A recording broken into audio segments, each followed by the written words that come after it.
I think the president has stepped away from those conservative foundations. And you see it in a lot of the things that he's been saying recently. I don't think anybody who puts himself above the Constitution should ever be president of the United States.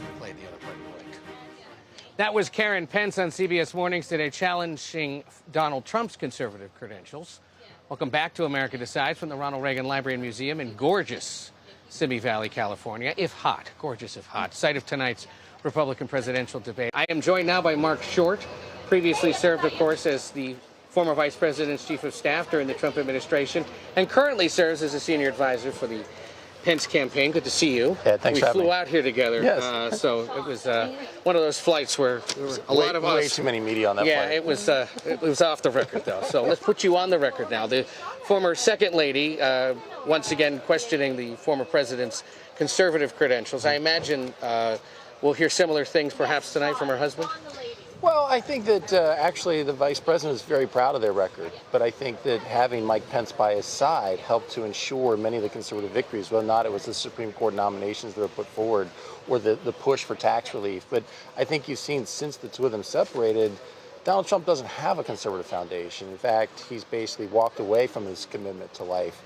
Now proposing a massive tax increase across all middle-class Americans with the 10% tariff on all goods coming into our nation. He said that, I'm not going to touch entitlements and just let the debt continue to spiral. So I think that there's a lot of concerns that actually when Donald Trump does not have Mike Pence by his side, he's actually wandered away from conservative principles. We had the first debate. We're now on the verge of the second debate. And in the meantime, the former vice president's numbers haven't really moved in either the early states or those national surveys. So what does he have to do tonight to help juice his standing? And I think he's going to stay the course. I think he's going to be the principled conservative, the full spectrum conservative on that stage who can look at the issues facing our nation, and voters can have confidence that he'll know how to fix inflation and the stagflation that Bidenomics have left us with on day one. He'll know how to address the challenges that China and Russia and the border crisis present. He'll also know how to fix frankly, the crisis facing many families across our country. And so I think he's the best equipped, best prepared, the most consistent conservative, and no better setting than the Reagan Library to make that case. I wanted to get into that because he's a Reagan administration veteran, he's right, or he was active in. He did not serve in the Reagan administration, but I think he met him a few times, though, right? He did meet when he first ran for Congress. That's what it was. Sorry, forgive me, I should have remembered that. But good chance tonight to sort of say I'm more of a Ronald Reagan Republican than a Donald Trump or Vivek Ramaswamy Republican, right?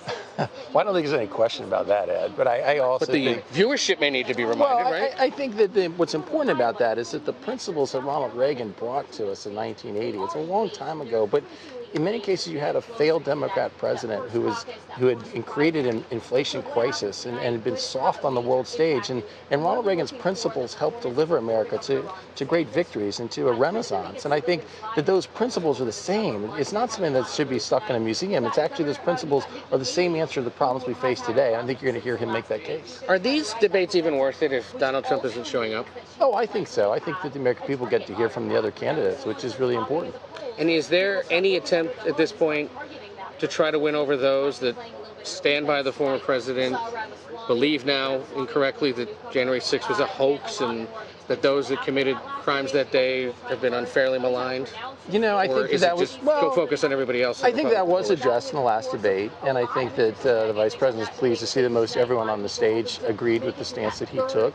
But I think that elections are about the future, and so I think he's excited to talk about his answers to the problems facing our country today. Now, when he sends you guys out here to prepare us for tonight, how does he get ready today and in the days before these debates? Well, his son-in-law is a naval aviator, just finished Top Gun, is stationed at the Naval Air Base here in California. So he spent the day with his granddaughter, and that's the best prep I think he could possibly get, is he looks at his granddaughter and knows the financial crisis and $33 trillion of debt that's facing our country and knows you can't turn your back on them. Well, that is one way to get ready, I suppose. Good excuse to be here then for him. Marc Short, good to see you. Thanks so much. Thank you for taking the time. We'll see how it goes tonight. Great. We'll see you down the trail. Thank you.